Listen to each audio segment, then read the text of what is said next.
Plus d'un siècle avant que Céline Dion ne séduise la planète avec sa voix, une autre chanteuse québécoise a conquis les plus prestigieux opéras d'Europe, notamment le célèbre Covent Garden de Londres. À une époque où la société et l'Église exigeaient des femmes de se cantonner à la sphère domestique, Emma Albany a été la première star canadienne à avoir été reconnue mondialement. Évidemment, quand je suis arrivée à Covent Garden, j'ai pensé à Emma Albany.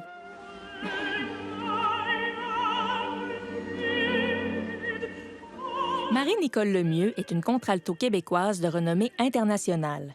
Grâce à ses talents vocaux exceptionnels, elle a chanté sur les plus grandes scènes du monde, notamment à New York, Milan et Londres, en suivant le fabuleux parcours d'Emma Albany un siècle plus tard. Quelle était l'étendue du talent d'Emma Albany? La carrière qu'elle a eue donne une idée de son talent.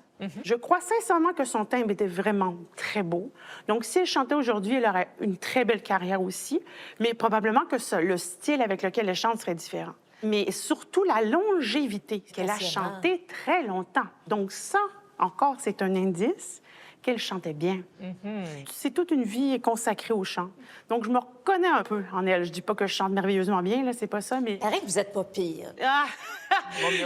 Ça. C'est des vocations, là. C'est ce que je vois, là. Mais c'est bien parce qu'elle a eu la reconnaissance. Ça, c'est bien aussi. De son vivant. Emma la Jeunesse naît en 1847 à Chambly, dans une famille où la musique occupe une place prépondérante. Elle étudie le piano et la harpe, tout en apprenant plusieurs langues de l'opéra. En 1864, la famille déménage à Albany, la capitale de l'État de New York. Elle se fait remarquer à l'Église catholique, où elle chante et tient l'orgue. On organise alors 2 concerts bénéfices pour financer son séjour en Europe. En 1868, Emma Albany met le cap sur Paris, puis s'installe à Milan. Est-ce que le succès est au rendez-vous une fois qu'Emma s'établit en Italie? Oui, elle va connaître beaucoup de succès très rapidement. Mais d'abord, une fois qu'elle est en Italie, les gens lui disent « Tu peux pas t'appeler Emma la Jeunesse, ça marche pas pour une cantatrice. » Et donc, on lui cherche un nom de famille. Quelqu'un va lui recommander le nom Albany, qui est le nom d'une vieille famille italienne qui était presque disparue. Et en plus, ça lui faisait penser à la ville d'Albany, dans l'État de New York, qui lui avait permis de financer son voyage en Europe. Sa carrière internationale est lancée en Italie, mais elle a aussi brillé en Grande-Bretagne, où elle est considérée comme une méga star du chant lyrique. Comment se passe cette étape-là de sa vie? En 1871, le directeur de la Royal Italian Opera de Londres offre un contrat absolument formidable à Emma Albany. Il lui offre de se produire durant 5 saisons sur la scène du Covent Garden, qui est un théâtre très réputé.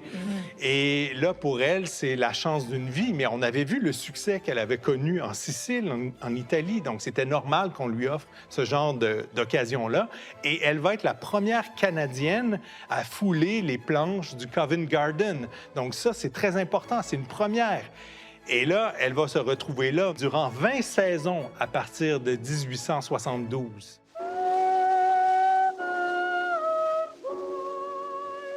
On raconte que la notoriété d'Emma Albany en Europe lui permet de tisser des amitiés avec des dignitaires, mais aussi certaines têtes couronnées. De qui parle-t-on?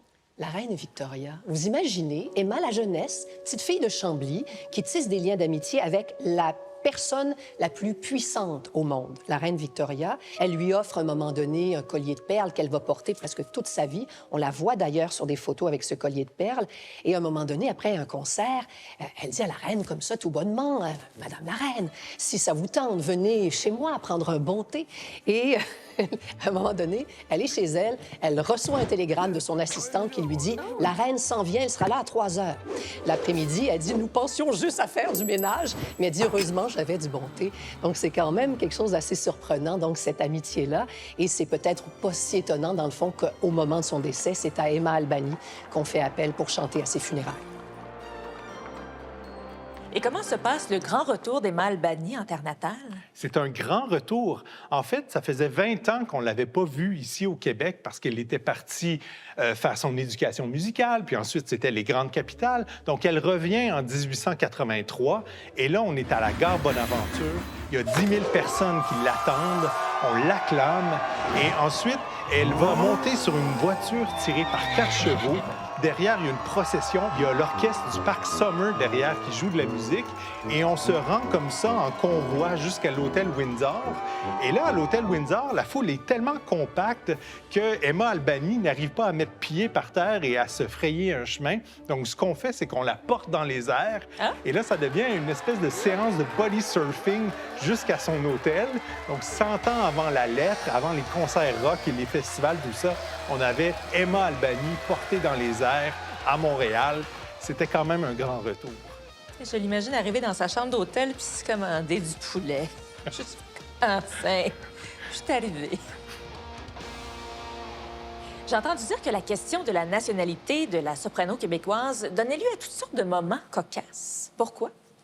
Parce que les Italiens vont dire, oui, c'est une Italienne. Albany, c'est un nom italien. Les Américains vont dire, mais non, elle a été éduquée à Albany, dans l'État de New York, donc c'est une Américaine. Les Français vont dire, évidemment, c'est une Française. La même chose va être dite chez les Anglais qui vont dire, Emma Albany, c'est le joyau de l'Empire britannique. Donc, on avait ces vues-là, et elle va même écrire dans ses mémoires qu'elle pouvait changer de nationalité selon la salle. Mais elle va écrire dans ses mémoires qu'elle va toujours garder un attachement, finalement, à ses racines pour la ville de Chambly, pour le Québec, et elle va reconnaître ça tout au long de sa vie. Comment vous êtes reçue, vous, en tant que Québécoise à l'international? Oh, très bien. Je suis très, très bien reçue. Les Québécois sont aimés de par le monde. Ça, c'est indéniable. On est attachants. Oh, mon Dieu! Ben oui, regarde. Regardez-nous, hein? Non. On s'attache déjà. Ben oui, voilà. Non, mais c'est vrai, on est vraiment... il y a toujours un accueil, un attachement, et dans certains pays, une surprise. Ah, vous êtes française? Non, je suis pas française, je suis québécoise, canadienne. Hein? On parle français au Canada? C'est fascinant. Oui, Beaucoup de mais gens oui, sont pas au mais courant. oui, mais c'est ça, il y a des gens qui sont pas au courant. Donc, dans ce temps-là, je me sens un petit peu ambassadrice. Ça fait plaisir. Vous êtes très bonne ambassadrice. On est très fiers. Continuez, lâchez pas. Lâchez-nous pas. En 1890, Emma Albany entreprend une vaste tournée qui l'amène du Canada jusqu'au Mexique. Aux États-Unis, elle devient la première chanteuse canadienne à se produire au Metropolitan Opera de New York, un exploit remarquable à une époque où la présence des Canadiens français dans les arts lyriques demeurait encore très limitée. Et pourquoi est-ce que l'opéra est un divertissement plus répandu parmi l'élite anglophone au départ? Les autorités religieuses catholiques, elles interdisaient, elles condamnaient tous les arts profanes. Et juste pour vous donner un exemple, en 1894, l'archevêque de Montréal, Monseigneur Fabre, va condamner les mauvais théâtres qu'il juge pires que les mauvaises lectures. Pourquoi? Parce qu'il disait que le poison s'infiltrait par tous les sens, et non seulement par la vue, mais aussi par les oreilles. Et 2 ans plus tard, au moment où, le soir même, Emma Albany devait donner un concert, il va même jusqu'à interdire aux prêtres de se rendre à l'opéra pour aller voir une cantatrice et qu'on les reconnaîtrait même s'ils étaient vêtus en civil. Et il faut dire que son frère à Emma était un prêtre. Donc, probablement que ça lui était destiné aussi.